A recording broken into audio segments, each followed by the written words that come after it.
So what I'm going to do is give you an overview of this concept called social listening, so you get to understand what it is. I'm going to talk about the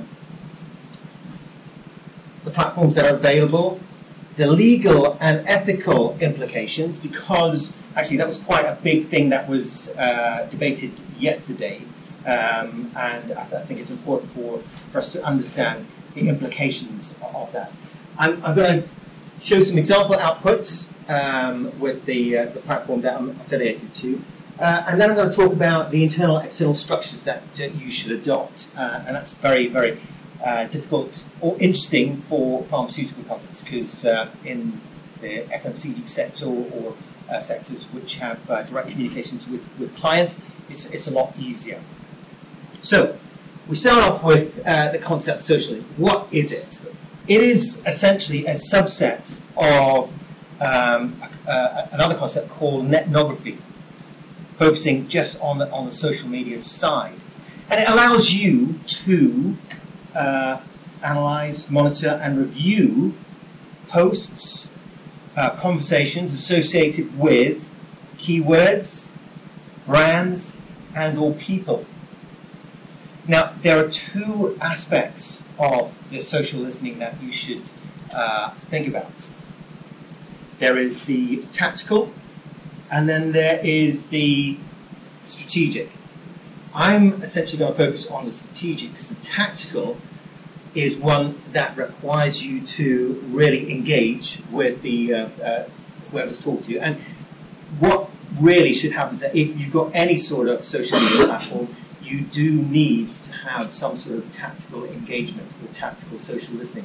Because essentially, as we saw yesterday, when somebody is asking you a question, they would expect a response. And in the pharmaceutical sector, I know it's difficult, but even if you direct the client or the person asking the question to say that under the current rules, I cannot say anything, but please go here or do that, that might be something that you could consider.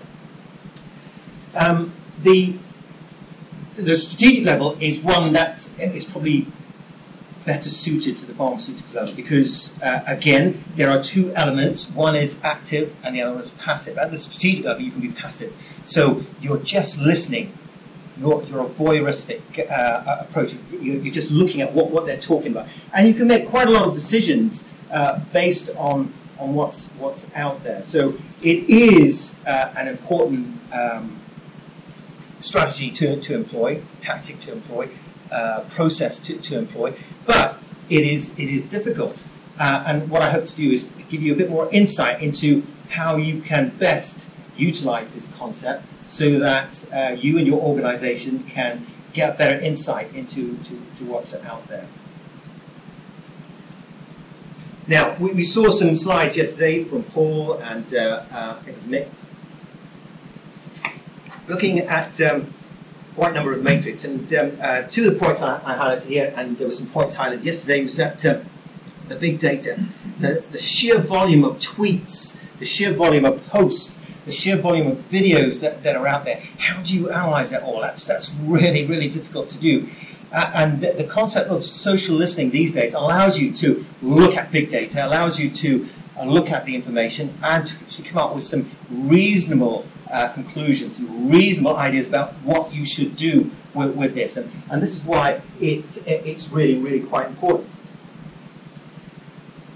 The market of social listening is growing, and by 2023 it's going to be almost $12 billion worth. And again, yesterday we saw some examples of the platforms that are out there. So all you have to do is go into Google and you'll see some of the platforms out there. There are many free ones. There are you're very limited with the free ones, and there are quite a lot of big players out there. And just to put this into context, I put forward a bid and got some quotes from some of these players here for just one keyword looking at climate change. So I was doing some research on climate change, and the average quote that I was getting from the key players was £20,000 a year for the license. Now, this is a university putting the bid in, so you can imagine, being a pharmaceutical company, that's going to increase by a certain amount, because obviously they know pharmaceutical company have got the money, and they're going to charge you a bit extra. So, with that in mind, some of the things that I was looking at, of course, we can't afford this. I need to find something else. So the company that I'm associated with is NodeXL, and they essentially teamed up with Microsoft, and it is part of Excel, and it allows you to download data, and there is a free package to use it if you want, but that only allows you to look at Twitter. The license which you can get for this allows you to look at Twitter, Facebook, Flickr, YouTube, and they're working on an Instagram. So that's the area that I do a lot of my research in now. Although it's through the limited API that they provide, so it will only go back 7 days in terms of tweets and posts. So if you're looking to instill some sort of process, you will need to almost use it on an ongoing basis. Now, some of my colleagues in some of the other academic institutions, they've got other platforms which are free, and another one for you to consider is Chorus Analytics. Don't get confused with Cambridge Analytics. Chorus Analytics, which again is limited to Twitter, but it's a free platform. You do need to get a Twitter's API developing key code to actually use it, but that can allow you to download quite a lot of data as well. So these are the sort of companies that you can use, and a lot of them can provide lots more support. Salesforce.com will link you back to actually getting individuals to do specific tasks, specific work from the listening point of view. And there are other things, but in terms of research point of view, on an ongoing basis, there are some of the other practices for you to look at to see whether or not it's worth investing in more money, more expenses, more resources to move forward. Now, this is I did change the slides following yesterday's conversation. There are loads of ethical and legal implications to consider. I mentioned Cambridge Analytics, and they essentially ruined it for researchers like myself, because Facebook in particular, they've changed quite a lot of their rules for developers. The things that in the past that I could download are now being restricted. Now, one of the things that I would encourage you to do is look up the British Psychological Society's ethical guidelines on internet-mediated research. It actually gives you quite a lot of guidance in terms of how you can approach this. And in summary, the sort of things that they're saying is that to do research, if you are in a public place, so I could go into a public place, not in here, so it's got to be outside, and I can do research about what people are doing, so I can, without actually to have informed consent, so I can actually see what they're doing and do some research around that. Now, if I'm coming to a closed environment like this, then I do need to get your consent to take place. So what they've said is that actually social media is a public place. So you are allowed to do that research without informed consent, as long as it is passive. So as soon as you become active, then you do need informed consent. So, and the active is that you asking questions. There's also the concept that you may have come across, dark social.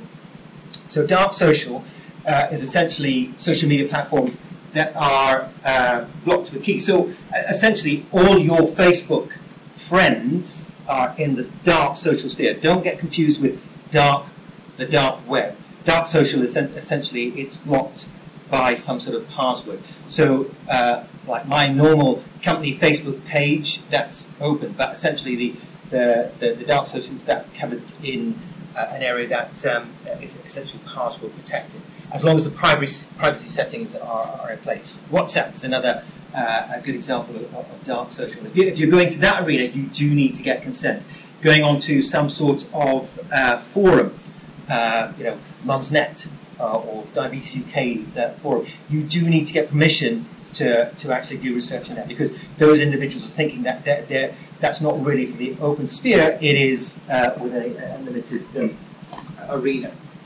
Now, the link to that is this issue of the Data Protection Act 2018, or GDPR. This is where some of the conversations yesterday that took place. I've taken some excerpts from the terms and conditions, this for the developers, from Twitter.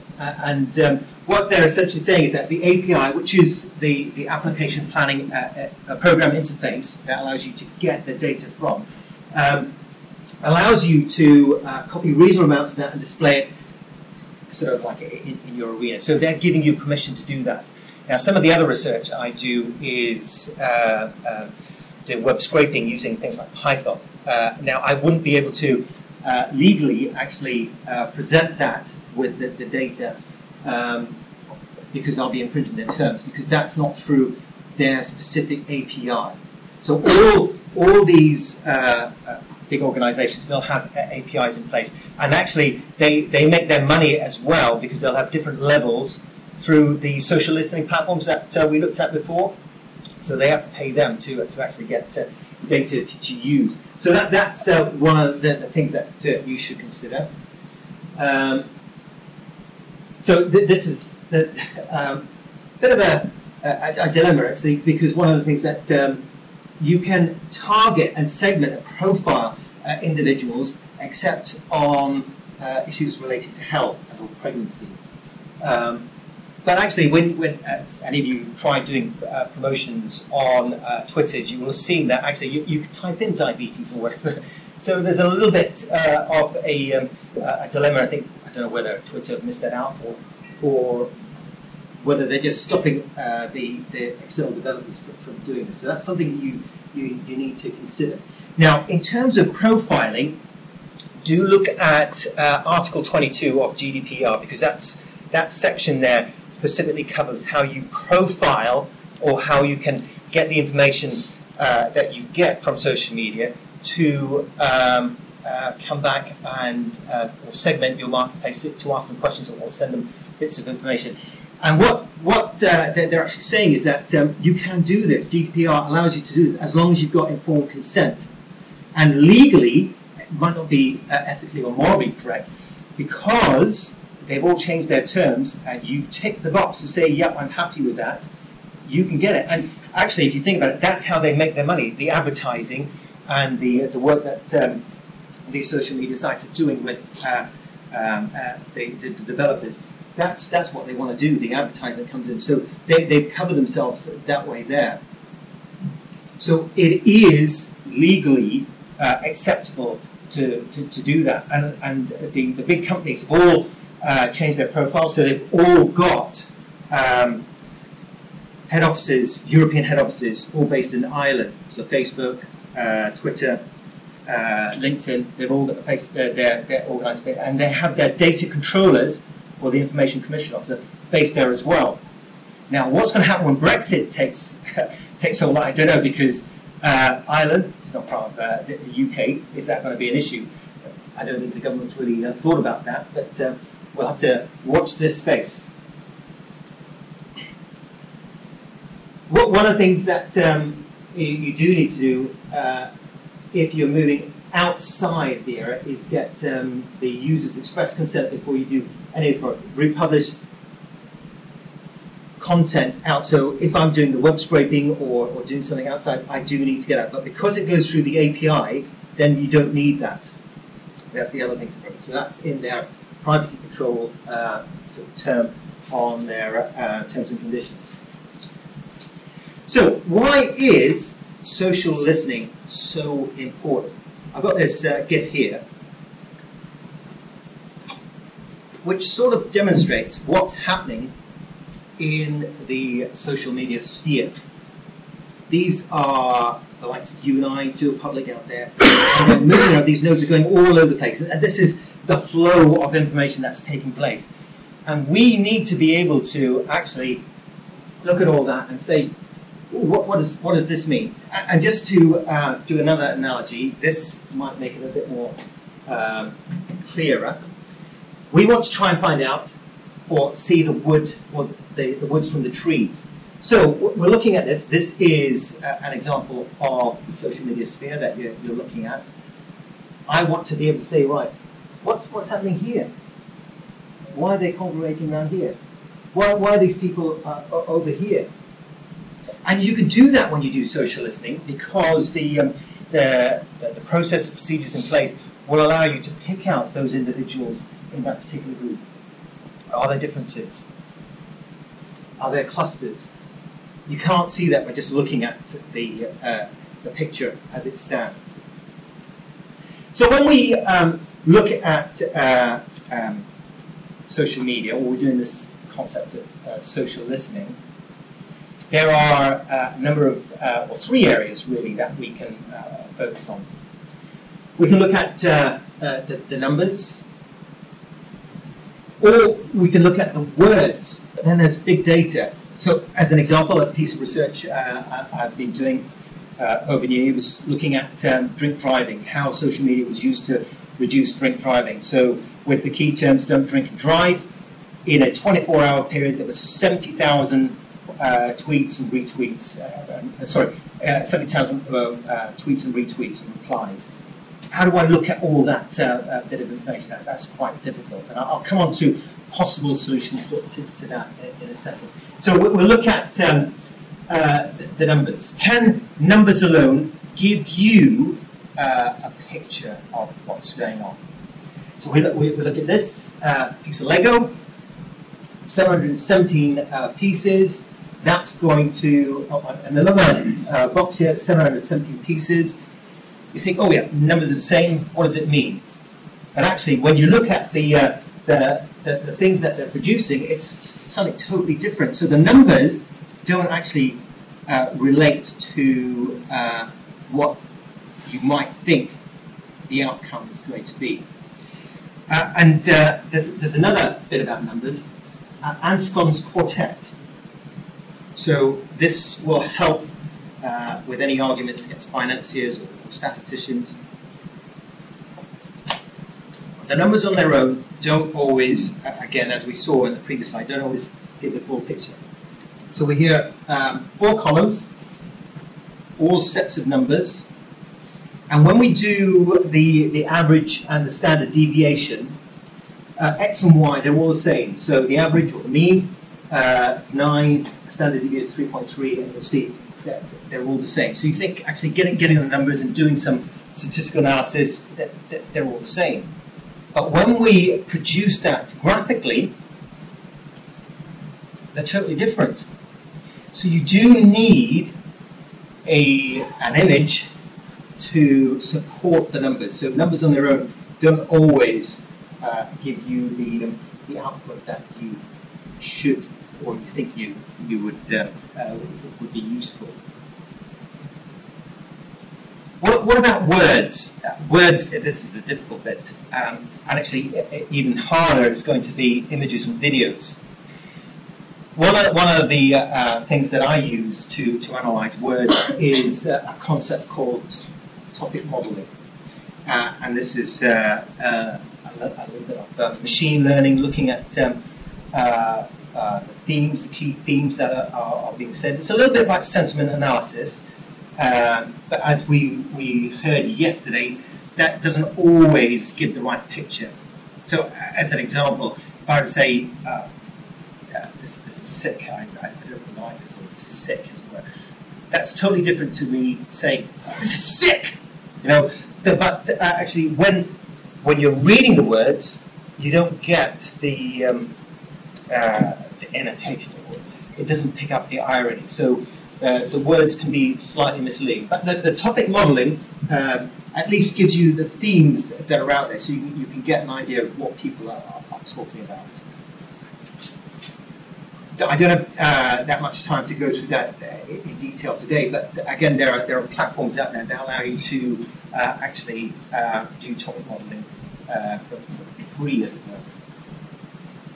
So we looked at the use of charts, and here's some examples, and that's from bonkersworld.net. And it gives you a picture of how organizations are set up as well. It gives you a much better picture. So when you're doing social listening, the key message that I'm trying to get across now is that you need pictures to help you understand what's going on in the social media sphere. So we saw earlier on, I alluded to just doing a simple social network analysis. It just throws up lots of information that is meaningless. One of the ways, and actually we saw it yesterday, an example of, is this concept of group in a box. And what that does is that it looks at the data, and you can actually get groupings of conversations, words that are taking place in specific groups. And you can find out your influences within those particular areas. So essentially you can see here that the biggest set of conversations for a set of words is occurring here. And then you've got loads of people actually communicating the information here with, essentially it's self-loops. What they're actually saying is they're sending out a message, but no one's replying. And to explain that in a little bit more detail, what you've got are 6 categories that could appear in a social network. So you can identify polarized crowds. And a good analogy of this, or a good example of this, would be Brexit. Stay or leave. Then you've got the tight crowds, and that could be one of either the leavers or the stays talking in here. You've got the branded clusters, and actually as a marketeer, in terms of understanding awareness for a particular brand, when you do this, what you'll find is that where you've got lots of people talking about your keyword, your brand, your subject, etc., but no one's actually communicated, it demonstrates that there's a lot of awareness out there. So people actually talking about your brand, that actually no one else cares. But what's happening is that the people are caring about the key influences within here. What you find is that it segregates down into smaller communities. That's very, very similar to here, but actually you're seeing much more smaller clusters of communities. So you get a picture about what's going on, and you can actually delve into these particular areas and find out these are the key. What are they talking about in this particular area? And then you've got the broadcast network, and it's called the in-hub, and it might seem not very intuitive to start off with. When you're broadcasting out, that's because people are following you. You are the source of information. So here, this will be one of your key influences. You'll be looking at the key influences within these particular groups that people are looking to follow. So that's a good way for finding out. On the announce side, you've got the out hub, so support networks. So this is where people are actually looking out, providing information outwards. So you've got these 6 themes, or these 6 types of graphs that you can pick out to get quite a lot of information that you can delve down into. So SNA, social network analysis questions that you should be asking. What does my topic network look like? And what we've seen is that actually by doing some sort of the social listening, you can actually get a picture of the network as it stands. Now, what does the topic I aspire to look like? So when you are a new brand, what you'll see is that essentially it will just be you talking with others, and there'll be not a lot of other people. So the key thing is that the aspiration would be something like this. As a brand manager, you want people talking about you, obviously positively, because the same thing here is happening with Ryanair, and as we said yesterday, Ryanair are getting bad press.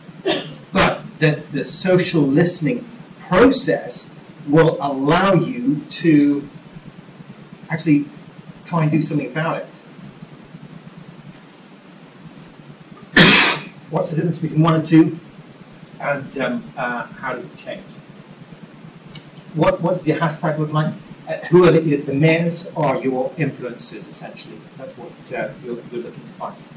And that's where a lot of my research is trying to find the influences that take place. Now, this sort of tool here can be used quite easily at conferences. One of the things that I did yesterday was use the NodeXL's web extension, which is Connected Action, to develop a map of the tweets that took place yesterday. And actually, I was tweeting away yesterday and a little bit disappointed, but maybe not so, as opposed to some of the other conferences. Everyone seems to be really quiet here in terms of tweeting and getting across information. Maybe it's because you're a farmer and you're a bit worried about what's going out there. But essentially, what happened was this is a profile of the tweets that took place yesterday. Now, I did post a little video, video in there explaining ethnography, and quite a lot of my network actually liked that. So it's a little bit misleading because out there that the outside of this network, people that I know were actually liking it. So essentially what you're getting a picture of are the likes and the retweets that have taken place in the process. So you can also then download the information to get the raw data. Well, it actually gives you a summary. The graph represents a network of 31 Twitter users. Gives you the output, and you've got a whole list of other things, which I'll show you another bigger example in a second. But the output you can see, which you can download. Again, it goes into Excel. So as I said, the NodeXL it is an option that integrates very easily with the platforms that you already have, and you can get to see the for each of you the networks that have taken place. And there are a number of statistics associated with the output that takes place, and we haven't got time to go through those details here today. Then you can also see it gives you the various options. So you can see the edges, so the edges of the relationship. So who said what to whom. The vertices, or the nodes, these are the individuals that have taken place. Then you can look at specific groups, the overall group matrix, the top words that have taken place, the word pair words. So there's a lot of information there that you can work with, and there's a little bit of topic modeling sort of like going on to get the information that's out there. So I've got another example here, looking at diabetes. So as you would expect, a condition like diabetes, it's talked about all the time. So there's a huge number of people talking about diabetes here that no one's cared about. So an individual's tweeted about diabetes, and no one's paid any attention. But it's happened within that time frame. And what we've got here is a key opinion leader that has created quite a big interest in the area. And then you've got the various groups. So you've got group 1, group 2, group 3, group 4, and they sort of like narrow down in terms of the number of individuals that have engaged with that particular area. So again, you get a summary of the information that's taken place. So I did this on the 17th of December last year.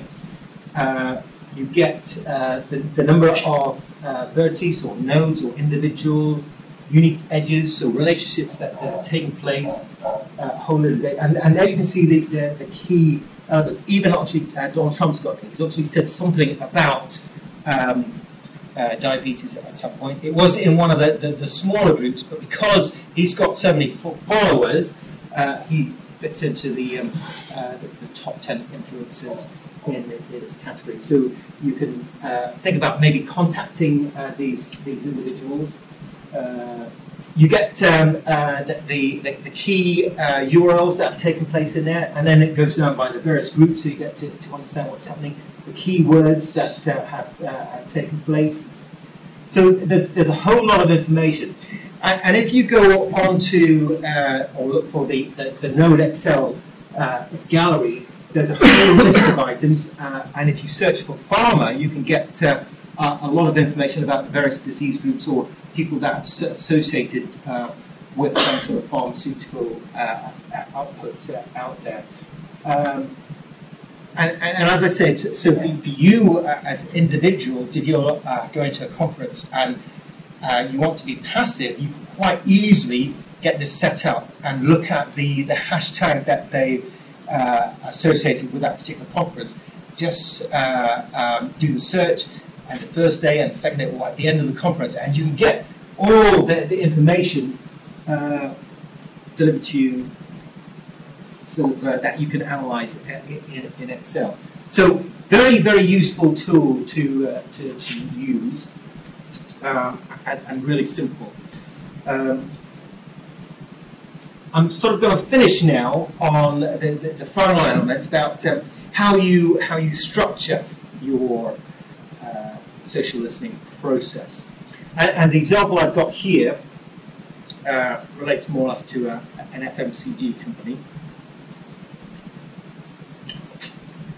Nestle, and essentially what they have is an ops room, a control room, and you may not have the resources to be able to do this, but this is something that you should consider how you employ when you're doing this sort of thing. Even if it's on an ad hoc basis. If some of you OTC, maybe you're looking to engage with individuals, you should actually have a process. You don't physically need the setup like this, but you do need to be able to work 24/7. So you would have to have individuals, if you like, working on shift, so that they can respond to a question that's raised 12 o'clock at night at the weekend. One of the questions I asked Mick yesterday was about his thoughts on global positioning. How do you set up an organization that is global? Do you have one resource, because actually it's quite expensive to manage, or do you have it country specific? I personally like the idea of the one resources, because then actually it is just one element that you can focus on, because social media has no geographical boundaries. But I do appreciate the political sensitivity of organizations in different countries. Being a former global marketing manager myself, I know that trying to get the States and the UK to work together, and obviously the pharmaceutical implications are such that the legal implications are quite different. But looking more holistically at other brands and how they do it, that might be another way of going forward. But as Mick yesterday alluded to, you know, the car manufacturers, they tend to, when they're setting up their social media platforms, have country specific. So BMW UK, BMW USA, BMW Germany, etc. So it makes it. But as again he alluded to, that Joe Public doesn't care really. Sometimes, you know, if it's a tweet in English, it doesn't matter if I'm from the US, Australia, Ireland, or the UK. I just want an answer. One of the things that I would also advocate, and probably not so much in pharmaceutical, but in some of the other organisations that I've been in, is that they, particularly on the active or the tactical bit of social listening, they tend to give it to the intern or to, if you like, a millennial or someone who is in theory understanding it, and they'll just say, right, here's the password, go ahead and do that. Don't do that. You know, you wouldn't give your ERP system password or thing to a junior as such. There are platforms out there, things like Hootsuite, that allow you to consolidate so that you then actually pass on the responsibility of doing tweeting, whatever, outside, but then you have control of the password and the details within, because that's really, really important. That's something that you consider. Don't say, right, you've got that, because again, if there is some sort of bad blood and an individual leaves, they could take that platform away with them. And you know, if it's got lots of followers, they can just rename it and say, right, that's now mine. You know, and obviously you could battle that in court, but these are the sort of things, policies and procedures that you should have in place. Obviously, pharmaceutical, much harder, but you should have a set of policies and procedures that your employees know what they can and can't say or do. Obviously, it's probably the thing that does happen, but I know in areas that I've worked in outside of pharma, many of them don't have these sort of things, and it's really, really important to consider. So that's all I wanted to cover. I've got